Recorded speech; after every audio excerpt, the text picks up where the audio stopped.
Selamat pagi semuanya, saya Yoga. Kita akan mulai sebentar lagi. Kita tunggu dua direksi lagi. Tujuan webinar ini, kami dari direksi ingin memberikan beberapa informasi lah sebenarnya bagaimana kondisi di Transjakarta, baik dari sisi operasional dan juga dari sisi manajemen dan juga keadaan sehari-hari di kantor. Oke, jadi saya mungkin langsung saja. Ini ada beberapa materi yang akan kami sampaikan nanti secara bergiliran, yang dimulai dari saya. Nanti kita akan lakukan secara giliran juga. Webinar ini, seperti saya sudah sampaikan, ini kami lakukan untuk memberikan informasi terkait dengan operasional di Transjakarta dan juga keadaan di lapangan seperti apa. Nah ini, jadi seperti yang kita ketahui, Transjakarta bersama LRT dan MRT, kami bertiga sepakat juga dengan Dinas Perhubungan dan Pemprov untuk mengurangi waktu operasi menjadi 14 jam per hari. Jadi rute yang sudah kita saat ini operasikan itu menurun sebanyak 83%. Jadi memang signifikan. Yang tadinya kita punya 248 rute, itu lalu sekarang hanya beroperasi di 13 koridor dan juga beberapa rute lintas dalam koridor karena penyebarannya yang sangat-sangat cepat. Jadi kalau dibandingkan dengan SARS, virus SARS dulu tahun 2003 masalah, itu dampaknya lebih akut, tapi sebenarnya penyebarannya tidak secepat COVID-19 ini. Jadi konsep yang ketiga ini juga social atau physical distancing. Nah, makanya kami lakukan pembatasan di dalam halte. Kalau dilihat itu kan ada di foto ini, ada garis-garis merah itu di halte dan juga di bus. Nah, jadi di bus ini dibatasi yang gandeng itu jadi cuma 40 kalau nggak salah.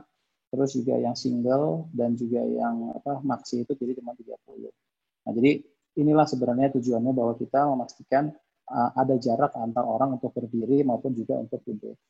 Gitu. Nah, dan seperti dilihat memang akhirnya, nah ini salah satu strategi kita untuk membuat physical distancing itu berjalan terutama di halte dan juga di bus, itu dengan kita memperbanyak frekuensi. Jadi kedatangan bus makin banyak dan makin sering, otomatis orang ketika dia datang itu tidak lama untuk menunggu, dan juga ketika dia masuk bus itu dia tidak harus semuanya masuk, gitu, masih ada jarak-jarak yang bisa kita berikan.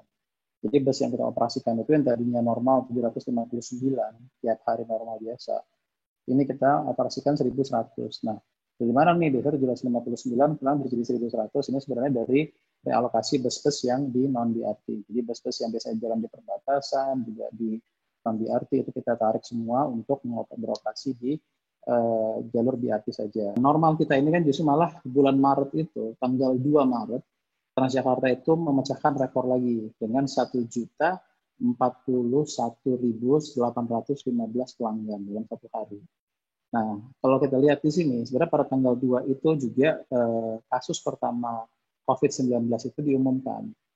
Tapi penurunannya tidak signifikan, bahkan bisa cenderung mungkin nggak, itu kurang lebih normal, jadi di atas 1 juta semua. Baru tanggal 12 dan tanggal 13 Maret itu baru pelanggan itu kita turun di bawah 1 juta pelanggan. Nah, ketika tanggal 16 Maret itu diterapkan kebijakan social distancing dengan secara ekstrim. Memang tanggal 16 secara ekstrim, dari Pemprov DKI meminta bantuan kepada Transjakarta, LRT, dan MRT. Kita hanya mengoperasikan 13 koridor saja, jadi hanya 13 rute. Kalau tadi kan kita hari ini 43 rute, tanggal 16 itu ada 13 rute saja yang beroperasi. Makanya pelanggannya langsung drop menjadi 255 dari yang normalnya 100. Nah, akhirnya itulah yang memang ya mungkin kalau dari teman-teman yang kerja di call center atau juga di lapangan, itulah sebenarnya hari di mana kita menjadi sasaran tembak para pelanggan.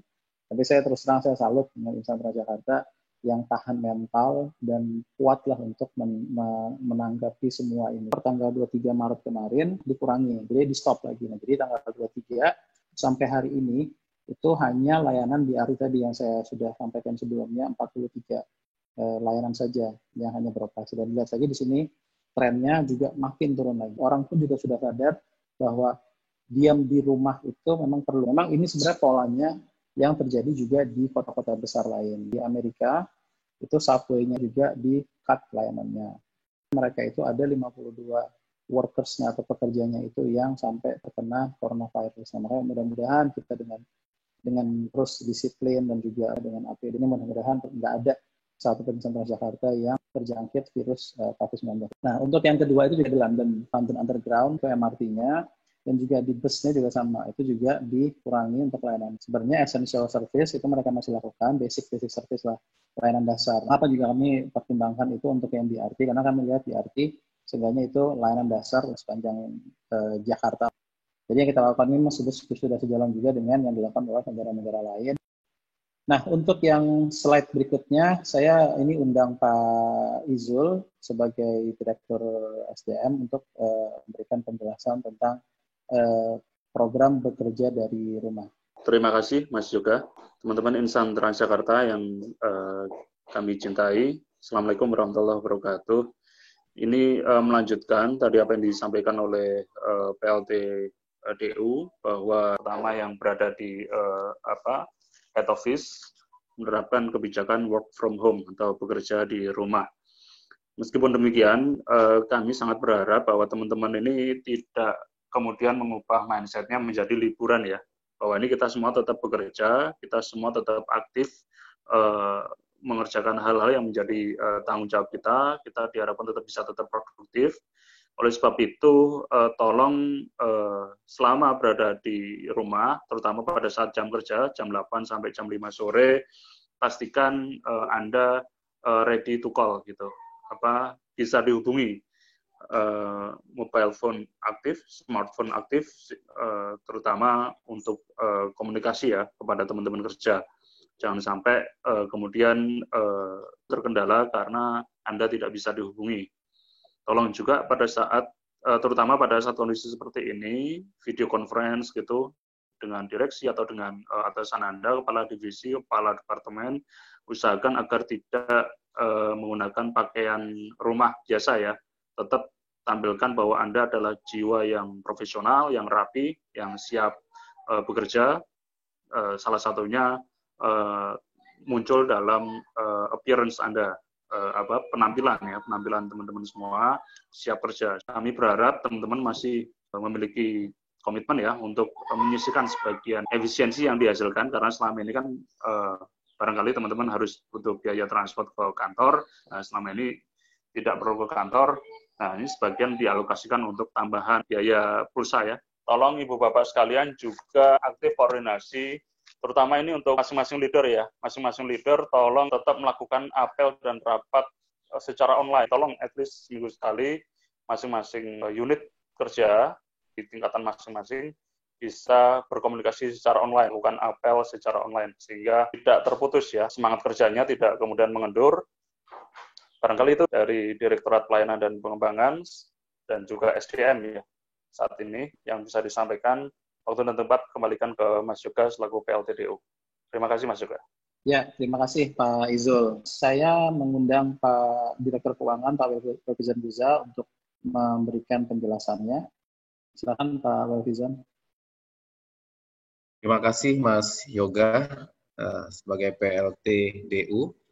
Assalamualaikum warahmatullahi wabarakatuh. Selamat siang dan salam sejahtera buat semua teman-teman insan Transjakarta, baik yang berada di rumah, berada di kantor, ataupun berada di lapangan. Saya percaya dan yakin teman-teman baik yang berada di rumah ataupun yang berada di lapangan dan berada di kantor, semuanya tetap berkomitmen tinggi untuk memberikan layanan transportasi buat masyarakat Jakarta. Dan penghargaan yang setinggi-tingginya juga kita sampaikan buat teman-teman yang berada di lapangan, teman-teman PLB, PLH, dan juga pengendali dan semua tim yang berada di lapangan, yang meskipun dengan kondisi yang serba terbatas, kita tetap memberikan layanan terbaik buat warga Jakarta. WFH ini juga tidak hanya berarti work from home, tapi juga harus diartikan work from heart.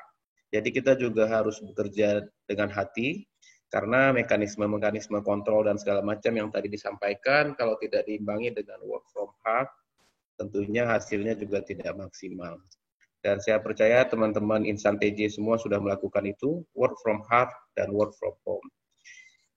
Di slide ini diilustrasikan sebenarnya, ya.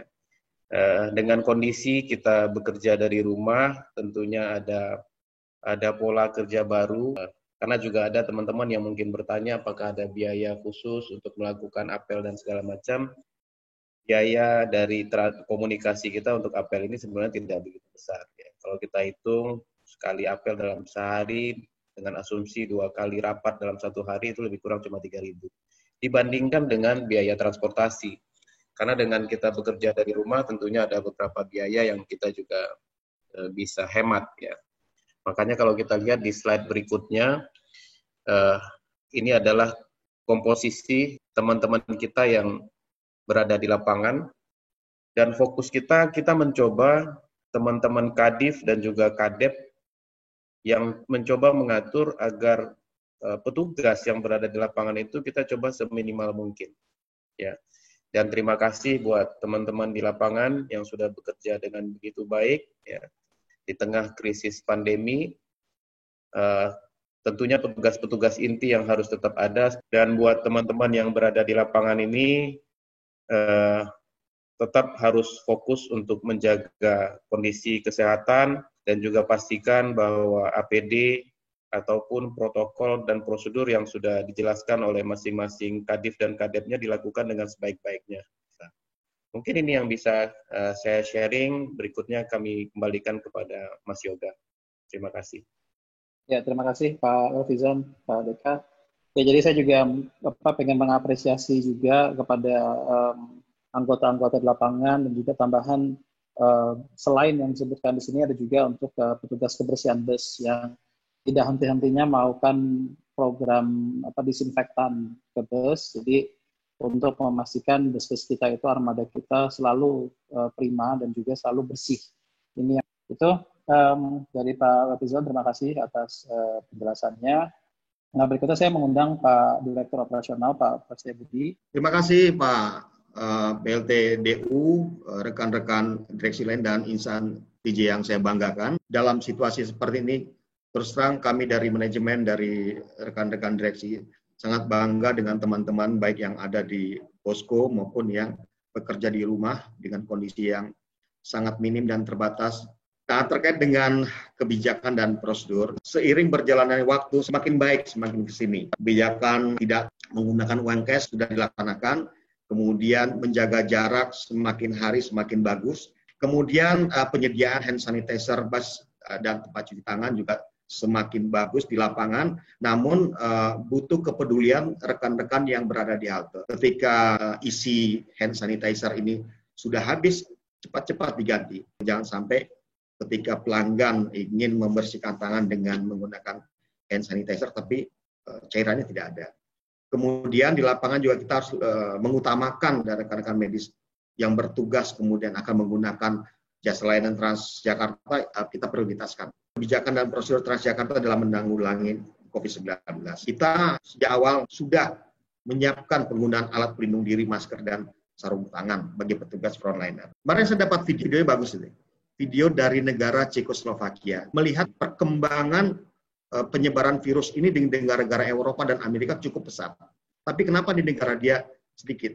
Karena memang himbauannya kepada rakyat di masyarakat di Cekoslovakia itu gunakanlah masker seluruhnya. Jadi penggunaan masker ini masif. Faktanya memang akhirnya yang tertular sedikit di sana. Ketika kita menggunakan masker masif, itu mengurangi penyebaran. Jadi himbauannya, ya saya sendiri menghimbau ke keluarga, beli bahan, jahit ke tukang jahit, perbanyak berapa kita sumbangkan. Artinya kalau setiap keluarga, setiap komunitas melakukan ini, tentu suplainya kan makin banyak.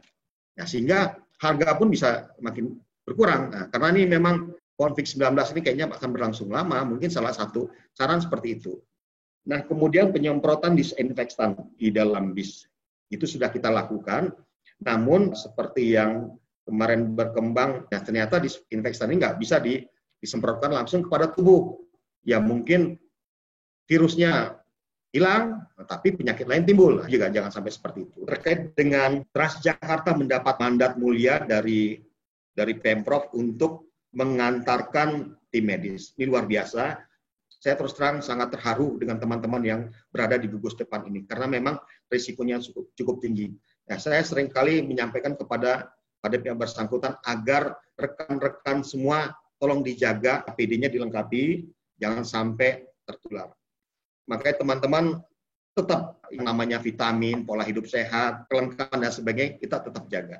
Kita juga punya potensi terkena virus ini. Kemudian, ya selama ini penerapan physical distancing sudah cukup bagus, kesadaran semakin bagus, walaupun memang pelanggan kita semakin berkurang, makin mudah mengaturnya. Kemudian pengukuran suhu tubuh juga demikian. Jadi ini sudah dilakukan. Pada tanggal 27 Maret kemarin, bertepatan dengan hari ulang tahun Transjakarta, teman-teman di lapangan mendapatkan suplemen, vitamin, snack. Nah, ini saya pikir bagus untuk menjaga ketahanan tubuh kita. Ketika teman-teman selesai tugas di lapangan, ya, atau baik yang di kantor maupun yang benar-benar di lapangan, ya pulang ke rumah, bajunya langsung diletakkan di tempat yang semestinya, kemudian mandi. Dan bagaimana kebijakan Transjakarta untuk karyawan? Nah, ini seperti yang disampaikan, ya segeralah melaporkan kepada kepala departemennya masing-masing. Kemudian kepala departemen melaporkan bahwa ada indikasi ODP, sampaikan kepada Wakadif SDM.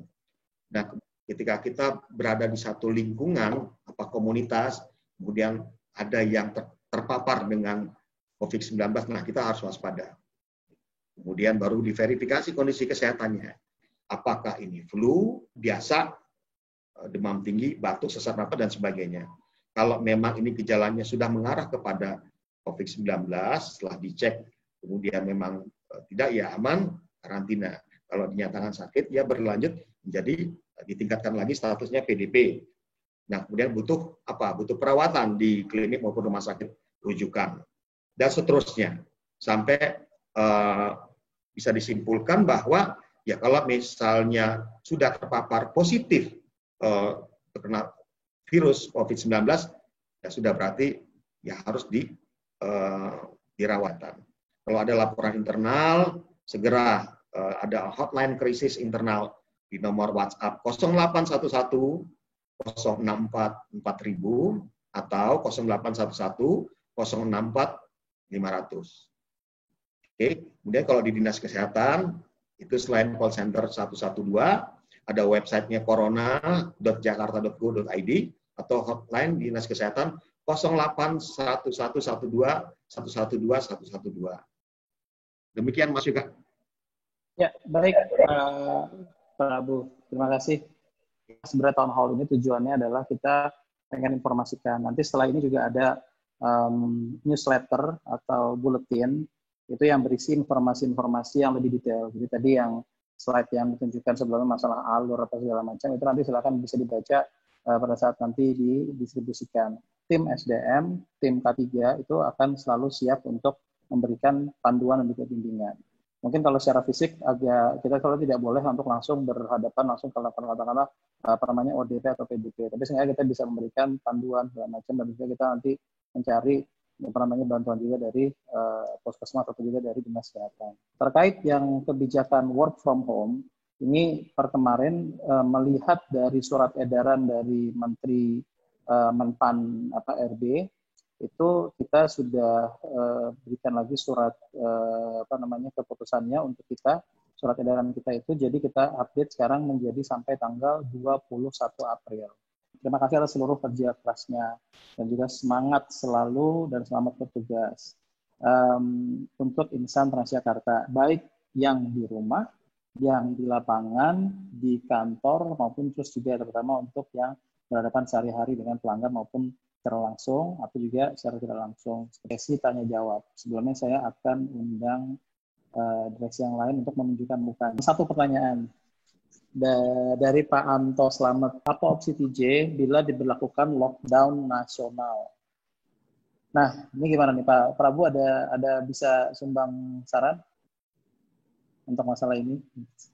Kalau dari sisi operasional, tergantung nanti jenisnya itu seperti apa. Kita belum tahu nih ke depan seperti apa. Ya, jadi saya mungkin sedikit tambahkan, isunya mungkin di luar dari Transjakarta. Artinya bahkan Pemprov pun juga ketika ingin menerapkan lockdown, ini ada kebijakan pusat yang lebih besar. Dari tim manajemen risiko memang sudah menyiapkan beberapa opsi. Jadi mungkin bilangnya bukan lockdown. Kalau meminjam istilah Pak Gubernur itu ada istilahnya near zero mobility, di mana orang masih bisa berkegiatan tapi hanya untuk yang essential service. Nah, mungkin di situ kita masih bisa ada perannya. Jadi itu silakan mungkin kalau dari Pak Izul dan Pak Rizwan kalau ada mau ditambahkan. Ya, saya tambahkan sedikit ya terkait dengan ya kalau istilah di undang-undang itu bukan lockdown, tapi istilahnya adalah karantina. Dia ada karantina wilayah dan mungkin yang perlu kita sikapi adalah tentunya Transjakarta menjadi satu entitas dari semua ekosistem yang ada di Pemprov. Dan saat ini kan Pemprov sudah menyiapkan ada gugus tugas terkait dengan penanganan COVID-19. Artinya meskipun teman-teman di manajemen risiko sudah menyiapkan beberapa skenario, tapi artinya skenario itu tentunya harus inline dengan nanti arahan dari Pemprov. Dan ya kita akan menunggu ya arahan dari Pemprov karena yang saya tahu Pak Mas Yoga, PLTDU sering sekali pada saat weekend itu juga ada konkol dengan Pemprov ya, termasuk dengan gugus tugas. Kira-kira itu tambahan. Oke, baik, terima kasih. Pak Izul, mungkin ada yang mau ditambahkan, Pak? Oke, terima kasih Mas Yoga. Kita akan ikut kebijakan pemerintah, terutama dalam hal ini adalah pemerintah daerah. Tolong teman-teman yang ada di baik di back office maupun terutama yang di lapangan, tolong tetap jaga kesehatan, karena sebagaimana pesan Pak Gubernur bahwa seperti kita naik pesawat lah. Naik pesawat itu kan sering diingatkan bahwa ketika terjadi kekurangan oksigen, tolong gunakan masker. Bagi penumpang yang membawa anak kecil, tolong gunakan masker Anda terlebih dahulu sebelum membantu anak kecil tersebut menggunakan masker. Artinya, protect yourself dulu. Pastikan diri Anda selamat, baru kemudian Anda bisa bekerja dengan baik. Tolong gunakan semaksimal mungkin untuk beristirahat, untuk stay di rumah, menjaga diri, baik secara fisik maupun kejiwaan. Karena kita tahu bahwa pemberitaan yang terus-menerus tentang pemberitaan negatif ini, beberapa teman sudah merasakan kecenderungan untuk, kok kayaknya badanmu nggak enak ya ini. Mulai merasakan kayak sindrom demam gitu ya. Ini nggak tahu ini beneran demam atau karena stres berlebihan gitu. Kekhawatiran berlebihan karena pemberitaan yang terus-menerus menyebutkan angka penderita COVID-19 ini terus naik. Demikian aja yang bisa tambahan dari saya, Mas Yoga. Terima kasih. Ya, terima kasih Pak Izul. Ini saya ingin juga membacakan beberapa pertanyaan. Nanti mungkin bisa sekalian dirangkum saja dari salah satu jawaban. Yang pertama dari Pak Zulfadli Rosidin. Rumah saya di Bogor, sedangkan di Bogor akan dilakukan lockdown. Apakah ada kebijakan dari perusahaan? Apakah ada kebijakan untuk karyawan yang berisiko tinggi, misalnya usia di atas 50 tahun, atau punya riwayat sakit kronis. Jadi memang, ini saya rangkum dulu pertanyaan itu dengan jawaban bahwa intinya dari perusahaan kita tetap fokus keselamatan dan kesehatan karyawan lah yang utama. Jadi jika memang ada kesulitan, artinya sekarang kalau untuk bekerja itu hanya benar-benar yang esensial, artinya memang untuk keberlangsungan operasional dan lain-lainnya. Jadi kalau seandainya memang tidak harus untuk bekerja dari dari kantor, ya silahkan tetap stay di rumah. Jadi tolong nanti untuk kepala departemennya atau juga kepala divisinya mohon dibantu agar bisa mengidentifikasi dan juga memberikan kebijakan supaya mereka-mereka yang memiliki resiko tinggi ini bisa tetap di rumah saja. Tapi tadi jaga tadi yang Pak Faizul bilang, jaga rutinitas, artinya udahlah nggak usah tiap hari mantengin terus berita, waduh ini gimana, negara itu gimana. Ada bahkan sudah ada anjuran bahwa cukup batasi lihat berita itu kalau mau paling pagi hari sama sore hari. Apakah tetap mengikuti arahan Pemprov hingga 20 April? Tadi, ini mungkin untuk perubahan-perubahan ini semua, yang jelas kita terus komunikasikan ke operator dan juga koordinasi terus dengan Dinas Perhubungan dan Pemprov. Tentang masalah APD, ya memang terus terang gini, APD ini timnya Pak Rum, Bu Riana, Pak Gusti itu tiap hari itu sampai berjibaku. Ya, sedikit tambahan bahwa memang APD kita saat ini terus berusaha mendapatkan dari berbagai sumber. Kita upayakan sekuat tenaga agar bisa memenuhi kebutuhan teman-teman di lapangan. termasuk diantaranya tadi yang Mas Yoga sampaikan, kita berinovasi menggunakan masker kain yang mungkin di tengahnya bisa digonta-ganti penyekatnya, seperti APD alternatif bila mana yang resmi sulit didapatkan. Nah, ini tolong doanya juga pada teman-teman kita yang sampai saat ini masih menjalankan misi khusus, yaitu mengantar jemput tenaga medis, para medis. Saya harapkan ini mereka juga tetap sehat, tetap terlindungi, sehingga kita semua nanti akan selamat sampai akhirnya pandemi ini berakhir. Kalau misalnya ada teman-teman yang punya informasi untuk bisa mendapatkan kontak supplier APD, ini juga akan membantu teman-teman di umum, ya. Karena saat ini memang supply ini yang cukup terbatas, meskipun dengan berbagai cara yang sudah dilakukan oleh teman-teman. Mungkin teman-teman di lapangan yang interaksi dengan pelanggannya dan yang berada di crowd pelanggan cukup banyak, mungkin ini yang jadi prioritas utama kita untuk bisa mendapatkan APD. Lebih khusus lagi, tim khusus yang bertugas mengantarkan tim medis. Jadi selain APD, benar-benar kesehatannya benar dijaga, vitamin dan sebagainya. Ketika ada anggota kita yang merasa kurang fit, langsung sampaikan ke pimpinannya agar segera diganti, jangan memaksakan diri. Karena ini sangat rentan ketika kita memang kondisi fisiknya kurang bagus, ya langsung cepat-cepat melapor kepada pimpinan untuk segera tidak ditugaskan atau berada di rumah aja.